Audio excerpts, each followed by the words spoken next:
Дүйнөдө 1 миллиард 300 миллион киши тамеки тартат. Алардын ичинен жыл сайын 6 миллиону көз жумат. А Кыргызстанда болсо бир эле жылдын ичинде тамекиден 12 миң киши каза болот. Өлкөбүздө бир күндө чегилген тамекини ар бир жаранга бөлсөк, 3 даанадан туура келет. Демек, бир күндө тартылган тамекинин саны 19 миллион даана. Бул 950 миң куту тамеки болот. Ар бир кутусун 50 сомдон эле эсептегенде 47 миллион 500 миң сом болот.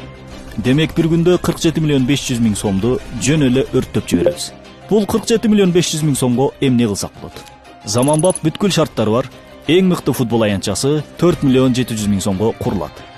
Демек, биз бир күндө 10 футбол аянтчасын өрттөп жиберебиз. Жылына 3650 футбол аянтчасын өрттөп жатабыз. Демек, Кыргызстанда бир жылда чегилген тамекинин акчасына өлкөбүздөгү ар бир бала бакча, мектеп, кесиптик окуу жай жана жогорку окуу жайларга